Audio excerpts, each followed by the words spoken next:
Welcome to First Unitarian Church of Pittsburgh. I am Reverend Dr. Kate R. Walker, and I am so delighted that you have chosen to be with us this morning. It is Sunday, February 27th of 2022, and that was Beethoven's The Tempest, and it was chosen very carefully to match today's topic. I hope your hearts have been expanding in all sorts of extraordinary ways with those notes filling us up. We are so glad that you've chosen to be with us this morning, whoever you are, whomever you love, wherever you are from, you are welcome here. We are so delighted that you chose to be with us here either in person or on YouTube, whether it's this morning, tonight, or next month. Delighted that you chose to click or wake up, grab a cup of coffee, or walk down the street. Delighted to have you all. We are a community dedicated to welcoming the stranger and working for social justice and unraveling the fabric of oppression wherever it has woven into our lives. And I, of course, I'm not alone this morning. I am live here in our sanctuary, but I have an incredible, talented group of people helping me out. Our liturgist is Kathy Fine. And music, as you've already heard, Amaury Morales, welcome back. It's been delightful to have you return with us this morning. And song leader, Iulia Kornberg. Story for all ages, Erica Shadowsong, of course. And our technical wizards are Will Snavely and Andrew Papelli.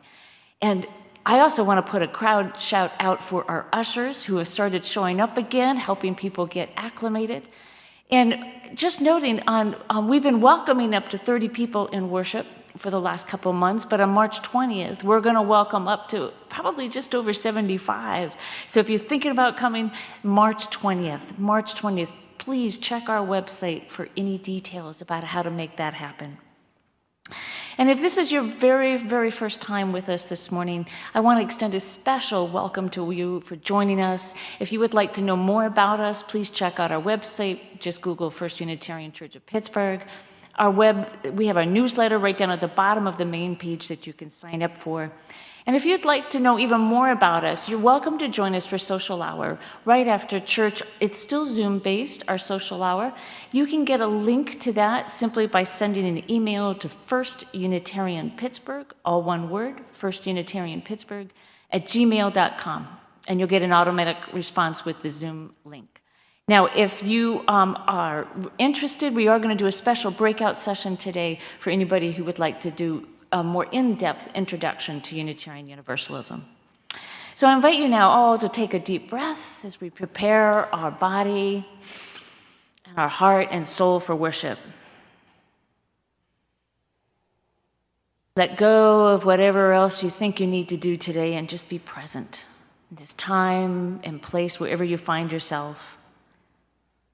Picture yourself connected to this larger community, to this larger city, and Unitarian Universalists and beloved community throughout. Welcome to you all. We turn to our chalice lighting, the symbol of our Unitarian Universalist faith. And I really want this flame of our chalice to burn bright within your hearts this morning as we talk about the joy of our emotions, as we talk about what it is to feel and feel alive in this world. Let this flame be a spark that lets you tenderly and tenderly come alive this morning. Welcome.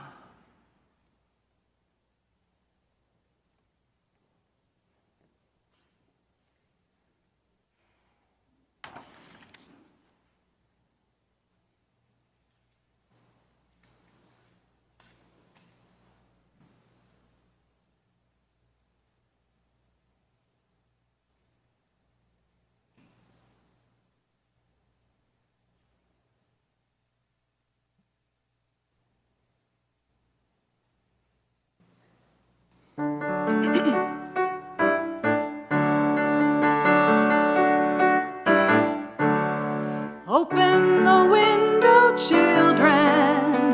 Open the window now.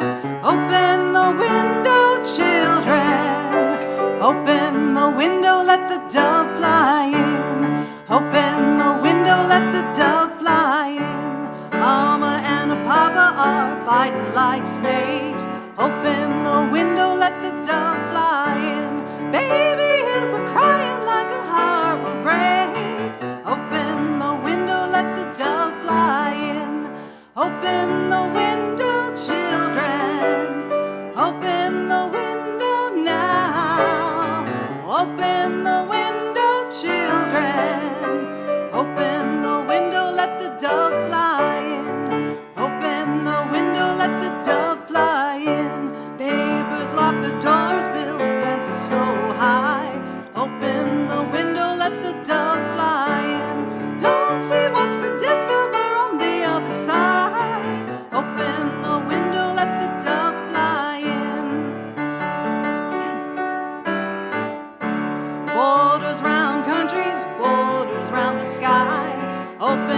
abre la ventana ya, abre la ventana, niños, abre la ventana que entre la paloma, abre la ventana que entre la paloma, abre la ventana que entre la paloma.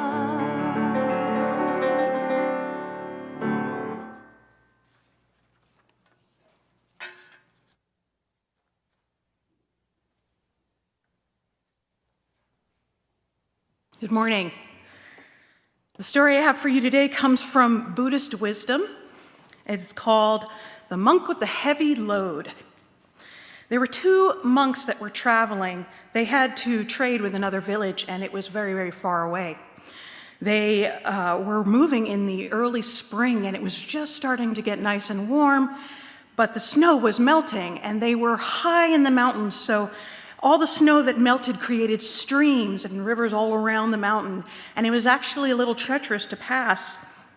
There were small trails, and so they were hiking, essentially, trying to get to this village. And at one point, one of them was younger, and the other one was older.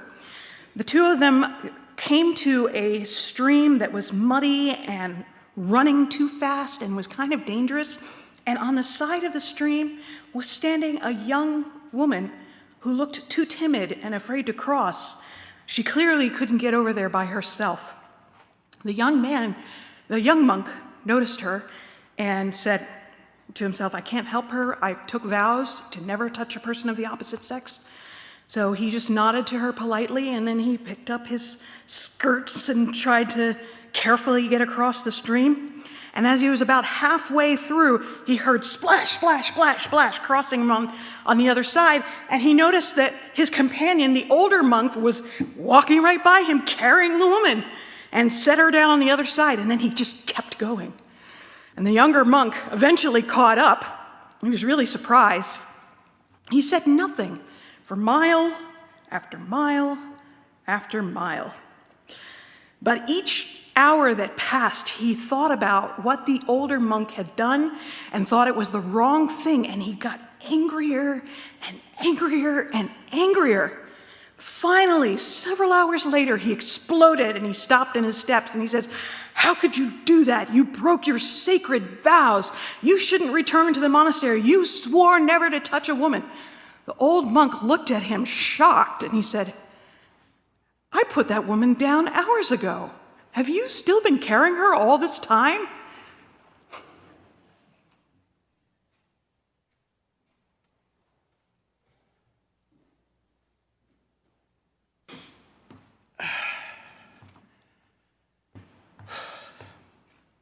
If only you could sense how important you are to the lives of those you meet, how important you can be to people you may never even dream of. There is something of yourself that you leave at every meeting with another person. It's a quote from Fred Rogers. Every year in the summer, an amazing adventure emerges for our family. It's a July gathering with exceptionally talented people. These friends who openly share their gifts. The event's physical location transforms right before your eyes. Among like-minded people, Summer Institute. SI is alive and in person this summer, a grand celebration of belonging to our sacred, diverse UU community outside of First Church. It is an affair that once you attend, you're never, ever, ever the same, as Fred Rogers' quote suggests. You see firsthand how living communally for 1 week is energizing, relaxing, and nourishing for your soul. And you'll discover SI magic. It will stick to you when you leave. Recently, SI has had a name change to CERSI. It stands for Central East Region Summer Institute. No matter how you say it, it's all about connecting to fellow UU members. For those new to SI, it's an intentional, intergenerational community that gets created every summer. as UUs from the Central East region come together to live fully as Unitarian Universalists. It's a vacation week to grow, inspire, be emboldened, play, sing, dance, and connect.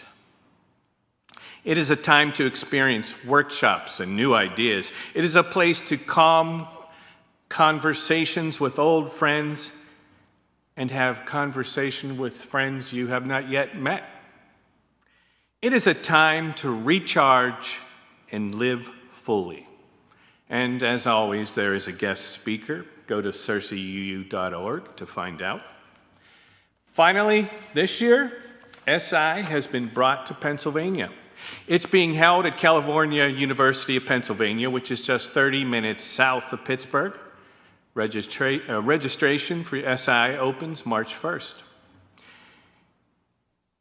If you want to attend CERSI and can pay for it, go to cerseiuu.org and sign up. If it feels you may not have the finances to make it happen, apply for a CERSI scholarship. First-timers and families are especially encouraged to apply, are given first consideration, and all attendees may apply and will be considered. The scholarship deadline is May 31st. Go to cerseiuu.org to fill out that application. In addition, you can help make the SI magic happen while reducing your costs by applying for a campership.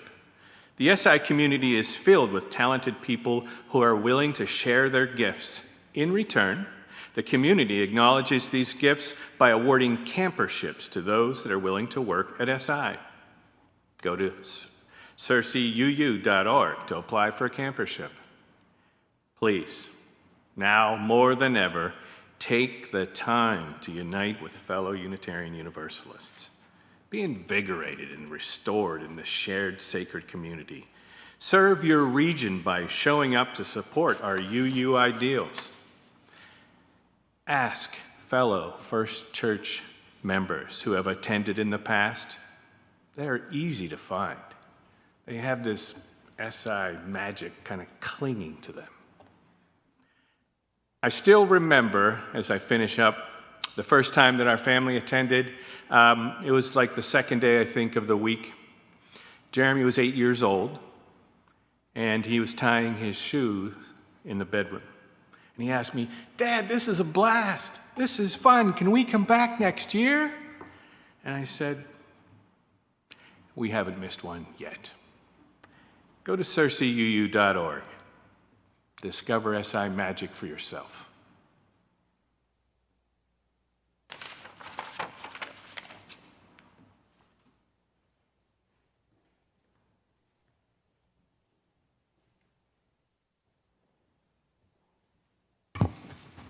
Just as we are supported and sustained by this religious community, we support and sustain our church through our financial contributions as well as through our participation. Donations by check may be mailed to the church office. Electronic donations may be made online through the church website or by texting GIVE to 412-435-1050 and following the instructions. If you are present in the sanctuary today, you may make your donation in the collection plate as you exit.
Thank you.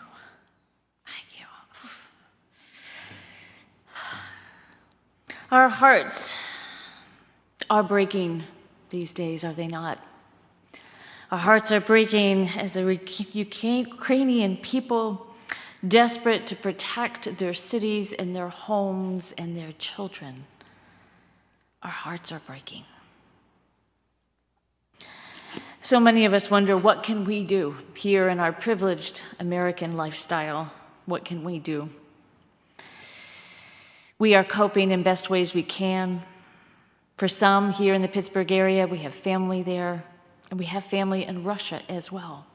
And everything that I'm hearing on the social media and the news is that our Russian people are ashamed. What can we do?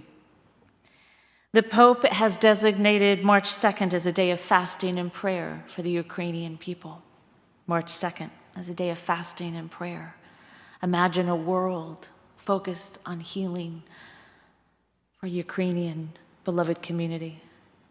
Saturday Night Live, the ever-great jokester, opened up their episode last night with the Ukrainian New York choir. I highly recommend it. It's stunning. And for Unitarian Universalists, our own service committee has issued a statement in ways that they are trying to reach out into the community. And of course, it is a time of constant change on the ground. But they do have partners there. I invite you to go to uusc.org. You can get more information from our own service committee. But it is a time of prayer. And of course, it is a time to call our senators and our congressmen to encourage and bolster them to take sanctions against Russia. In the meantime, we have our own here in our own hearts, things that are of deep sorrow and grief and things that we are celebrating. And I know within each of our hearts, we are filled with the need for connection and for sharing while we balance needs for privacy. And I hope that each of you know that you do not journey on this path alone. And you can picture yourself connected to one another as we bear these deep griefs as well as our celebrations. I invite you now to join me in a few moments of silent meditation and prayer.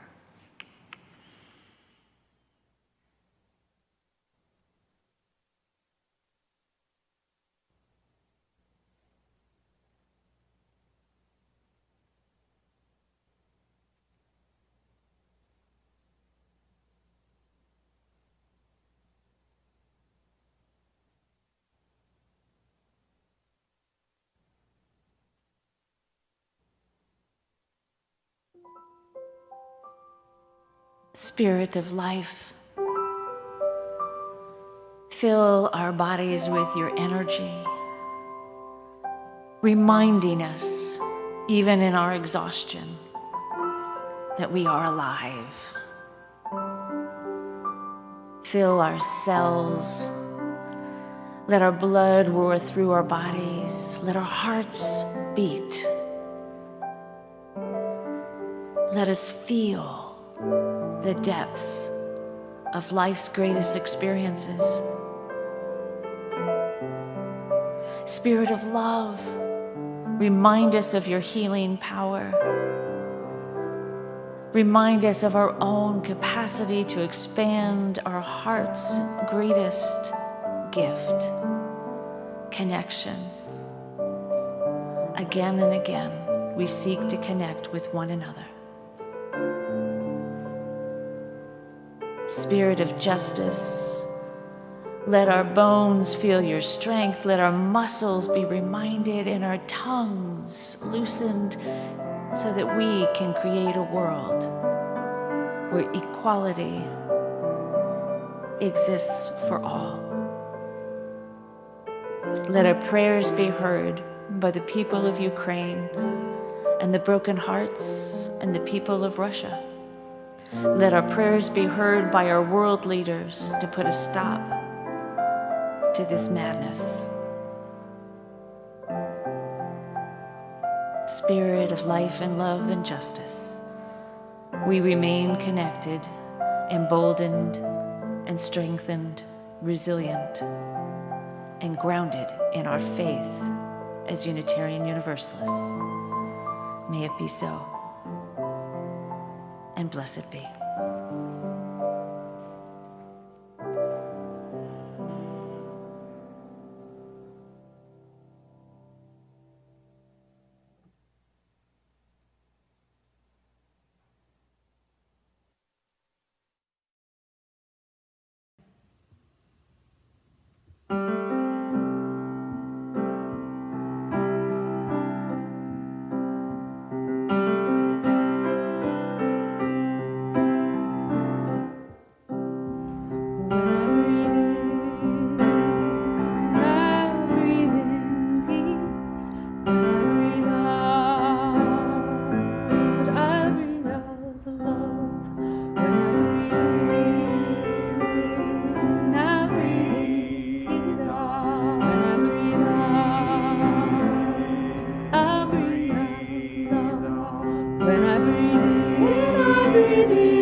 What Unitarian Universalists should give up for Lent, if they observed it, which they don't, most of them.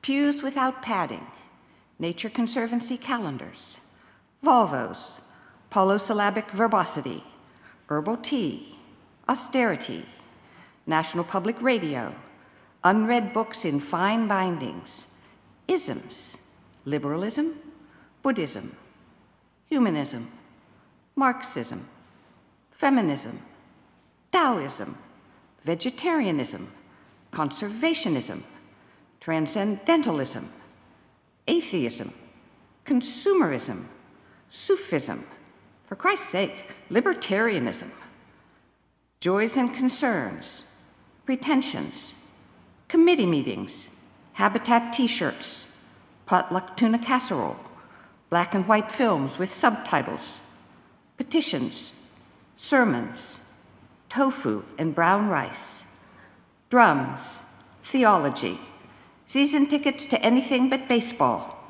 liturgic dance, poetry readings, pilgrim pride, pride of intellect, pride of lineage, pride of lions, the pride that cometh before the fall, bistros, pledge drives, advanced degrees, spirituality, coffee hour, sensible shoes, philosophy, choir rehearsal, arrogance, animal sacrifice, gender-neutral hymnals, learned clergy, natural fibers, string quartets, whiteness, turquoise jewelry, recycling, self-congratulation, acupuncture, bird watching at dawn, yoga, common cause, God, doubt, egotism, self-denigration, yesterday, tomorrow.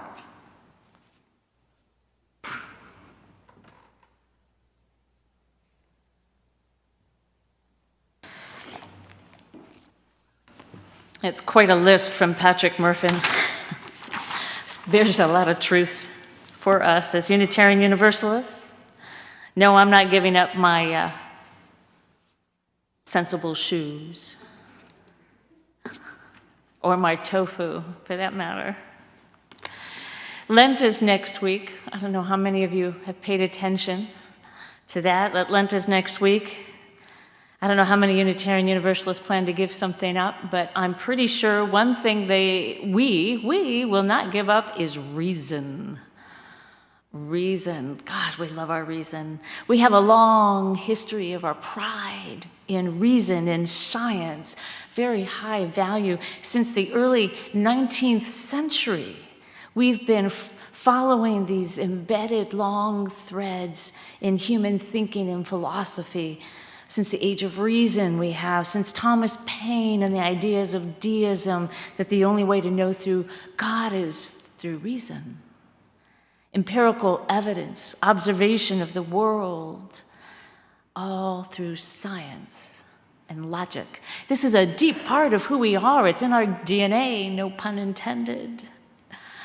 We have an explicit part of one of our 6 sources is humanist teachings which counsel us to heed the guidance of reason and the results of science and warn against idolatries of the mind and the spirit.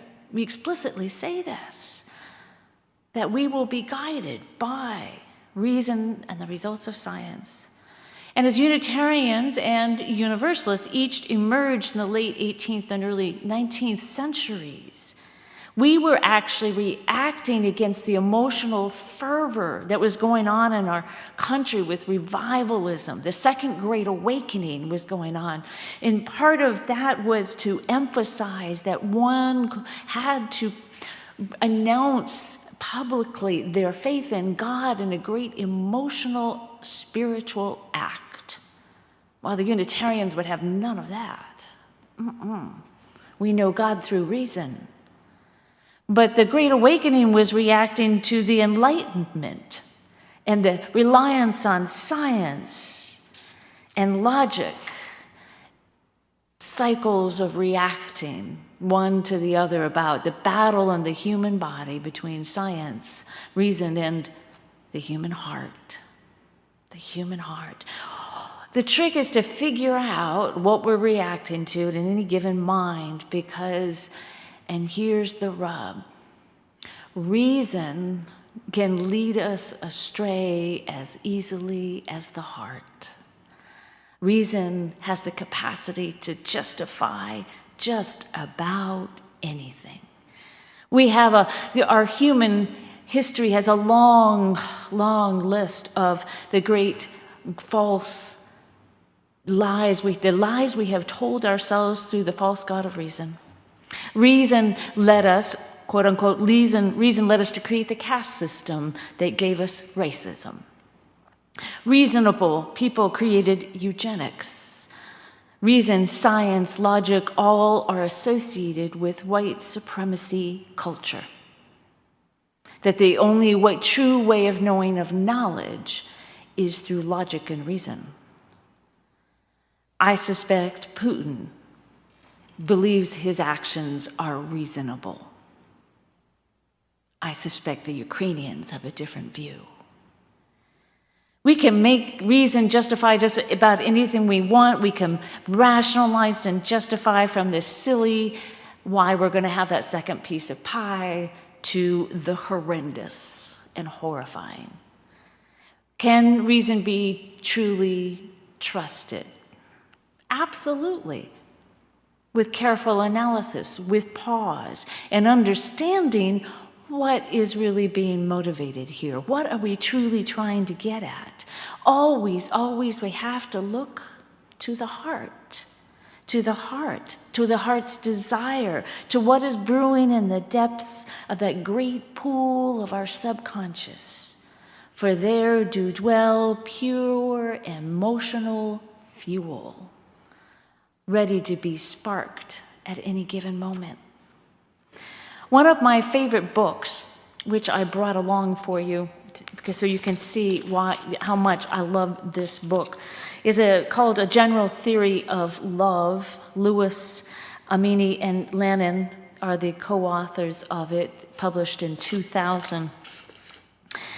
They go into the depths about the human brain, how it's made up, and all the chemicals, the neurotransmitters, neurochemicals, the hormones that are buzzing around in our brains. It's so much fun to explore this.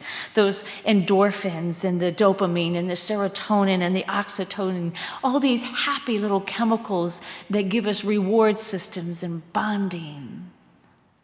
And then there's our nervous system, GABA, and of course, stress-induced cortisol reactions. We're under a lot of stress these days, my folks. Our cortisol levels are high. And mixing it all up in Grand Central Station is the amygdala. There are many other chemicals in our brains swimming around. There's been some studies that are saying that even hours after our death, the chemicals are still sparking around in Grand Central Station. There's so much to learn, so much to pay heed to. For humanity both depends upon this deep, unconscious, fiery pool of chemicals. This is what Lewis and fellow authors said. People who do not intuit or respect the laws of acceleration and momentum break bones. Those who do not grasp the principles of love waste their lives and break their hearts. The evidence of that pain surrounds us in the form of failed marriages, hurtful relationships, neglected children, and unfulfilled ambitions and thwarted dreams. And in numbers, these injuries combine to damage our society where emotional suffering and its ramifications are commonplace. The roots of that suffering are often unseen and passed over, where proposed remedies cannot succeed because they contradict emotional laws that our culture does not yet recognize. End quote. Those laws, Lewis and his colleagues say, are written in our heart. Shakespeare, arguably one of the greatest authors on love, wrote, "You are not wood. You are not stone, but men, and being men, hearing the will of Caesar will inflame you. It will make you mad." Lewis and colleagues are naming a revolution, a need for a revolution in humanity's view of our heart. So what happened to reason, you might ask? What happened to science? Well, Lewis and their colleagues, their theory is that we had an existential crisis, a good, bona fide existential crisis, that the reason and science came undone in their superiority in the 1920s with the earthquake discovery of the Heisenberg uncertainty principle. Some of you may be racking your brains trying to remember what that is. More precisely, that uncertainty principle says that more precisely one determines the location of an atomic particle, the less one can know of its speed. In other words, humanity faced a new reality. Science does not and cannot describe all of the universe. The Enlightenment was wrong. We were faced to deal with an indefinite and uncomfortable world where all the perspectives of the observer and the questions themselves challenged previously unchallenged truths. Existential crisis. For some, we humans are irredeemably mysterious creatures, and we are now dealing with an unknowable universe given the information that we now have. We have to face our heart's greatest desires and our fears, without the benefit, without the foundation, without the certainty of reason and science. Oh, we think, certainty. All is not lost, though. All is not lost. And this is one of the reasons why I love this book. It unpacks the heart, or rather the brain, and all that dictates our emotional health using science. I know. We've discovered science can't know it all, but only through science can we strive to know it all. That is our new existence. So here's what we know today.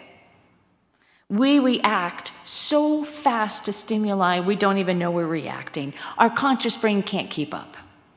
Our reptilian brain is constantly monitoring for our survival, constantly keeping on guard, given any circumstances, what is a threat to us. And when it is not freaking out, it's doing a fine job of keeping our heart beating and our mind functioning. That leaves the very popular limbic system in the neocortex to sort out the higher living, that is, meaning in life, and how to make a cup of coffee. So much going on. Grand Central Station, constantly flowing with incoming trains, bringing us new experiences, and off we go for another one. Grab a cup of coffee, which is an amazing feat in the best of circumstances, normal operating circumstances, even no problem. But to will ourselves to love someone, not going to happen. We cannot will ourselves to love someone. Certainly not in a romantic way. To love humanity in a more abstract way, in a universal spiritual way, takes practice. So here's the revolution. We have to increase our self-awareness, our practice, our skills, our capacity to communicate and articulate our emotions. We need to be more comfortable with having emotions. We need to notice when we're having emotions. It sounds simple, but it's actually not, because we're not taught these basic skills. And if we're going to disrupt the cultural norms, that means we're going against the tides of everybody else. If we're going to dismantle white supremacy, if we're going to unpack our over-reliance on reason alone, people are going to push back. I learned very early in my ministry the importance of what we call the balcony view. Yes, I'm noting this sanctuary doesn't have a balcony, but go with me. The balcony view is when you can look down upon the whole system and how it's doing. I learned this in my internship, First Universalist Church at Denver. I began in September, and in October we had a major crisis. An 8th grader in a class that I was in charge of, a coming-of-age class, had been experiencing chronic depression and chose to end his life with suicide in a very violent way. On the day of his funeral, in a congregation that had been shattered, the board that night had a regularly scheduled board meeting, and it was finance budget time. And they felt that they had to have that board meeting to talk about the budget because, well, schedules, you know how it is, things that have to happen. And they held that board meeting on the night of this funeral. We entered the room, and it, I will tell you now, was an unmitigated disaster.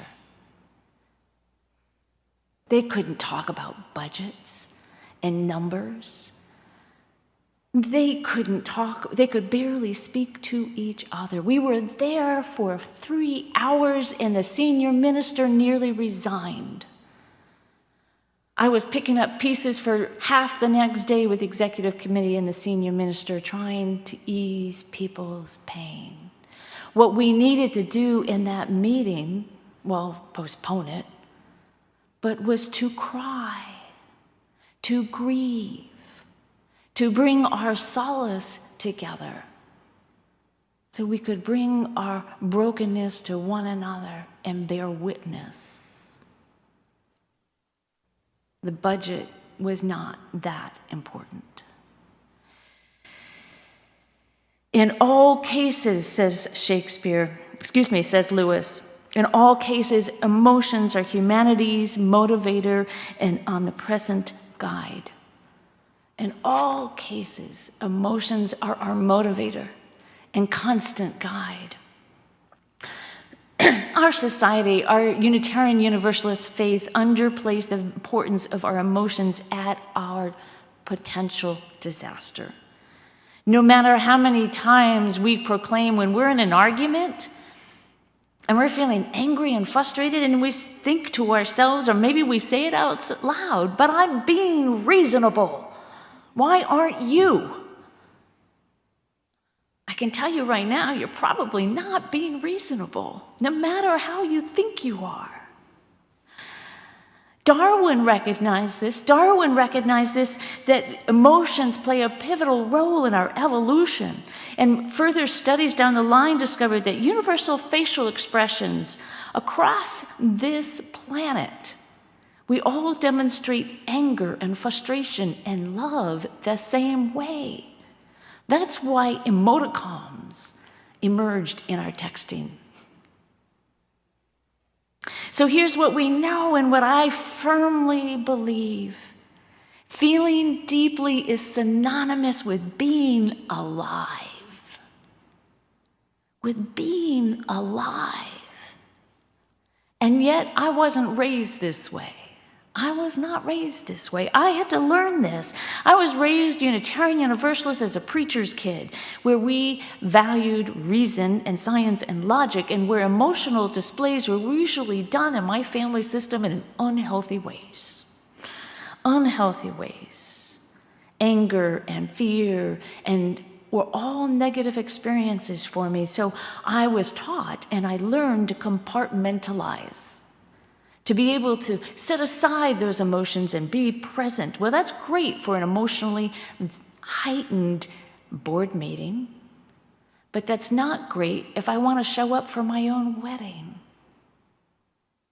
It's highly useful if I'm working in a trauma hospital to set aside my emotions, but it's not helpful if I'm grieving over the death of my own parents. My beloved, if we're going to dismantle white supremacy, if we're going to embolden our Unitarian Universalist faith, we all need to explore and find our heart's deepest yearnings. Find ways for different ways of experiencing and knowing, of learning about this world other than just through logic. We need to allow our emotions to play. And I know it's a joke, but there's some pain here that alcohol is often used as a tool to let the emotions out. But it has a potential cost that we over-rely on the alcohol. And the alcohol reliance actually dampens our emotional maturing. We may joke about it that I'll just have a drink. It's a vicious cycle. I just want to name that as an important part of our emotional maturing. A healthy life is one where we're not destroying relationships and communities. In our current hyped up outrage machine, right? Our outrage machine that's out there in, well, Fox News primarily, but all sorts of other sites. We're going to call it what it is. It's manipulation for ratings and money and power. That's it. And if we get sucked into that outrage machine, it's emotionally exhausting. It rips apart our hearts and it undermines our capacity to think clearly. Emotions and reason need to dance together. Our emotional life is not about neglecting, it's not about pushing it under an emotional pressure cooker until it explodes, like a monk who has not put down the burden he has been carrying for too long. So here's what we know. Reason and emotions dance in a complementary, life-sustaining relationship. I so appreciate one of my favorite movies, and I hope you've seen this, Inside Out. Back in 2005, that's worth watching again and again because it's about emotional health. And it was for all ages. It was brilliant. Highly recommend Inside Out. But all ages learning about the importance of our emotional. Unitarian Universalists, bless our hearts, now have a center for conflict. So we can learn how to be angry and disappointed with each other in healthy ways.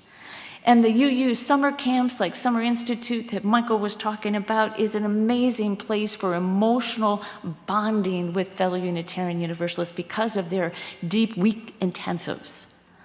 It's things that can happen that can't ordinarily happen in a finance committee meeting. No, I'm not going to give up reason for Lent. And I'm not going to give up my emotions for Lent either, because my Unitarian Universalist faith, my resources, another one of our resources says explicitly to include direct experience of mystery and wonder and the transforming power of love. Now I'm not going to give up love or reason for Lent. So here's my charge, my beloved. Here is my charge if you're keeping track of what your homework is. I invite you to keep an emotional diary, a journal, every day, more frequently if you want. Keep it for a month, 6 months, a year. Keep it for a long time. And in that diary, ask yourself, ask your body, what are you feeling? Not how. You're hungry, you're thirsty, you're sleepy. What are you feeling? And it may be not much at the moment, then write that down. But be in touch with your body, because that's where the emotions are trying to come out. Keep a diary and find the language to let the heart speak.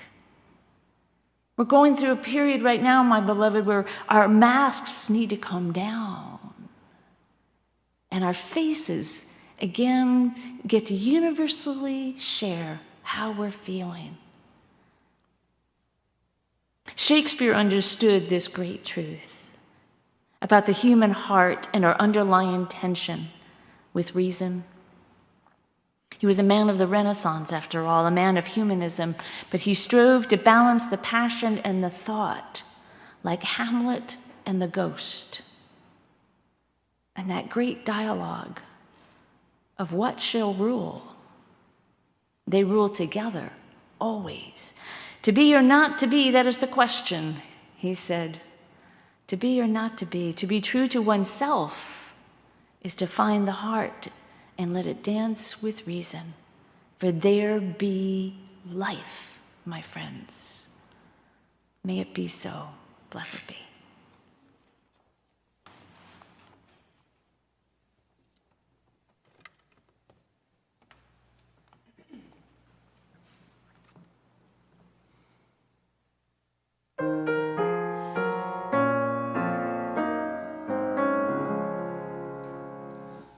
Knowledge, they say, drives wonder from the world.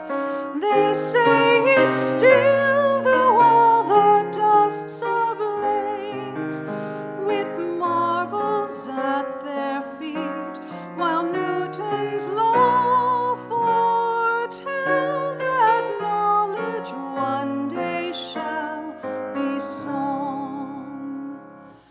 We seem like children wandering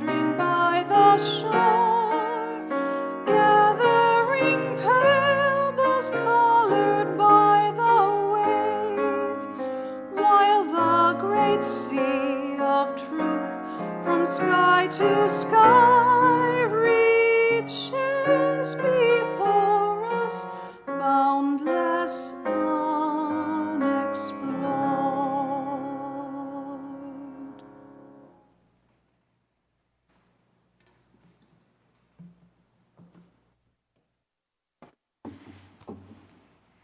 If you have a chalice at home, I invite you to speak these words, and for those who are here, the words are in our order of service and maybe in our hearts. These are words spoken by Unitarian Universalists around this country. We extinguish this flame, but not the light of truth, the warmth of community, or the fire of commitment. These we carry in our hearts until we are together again.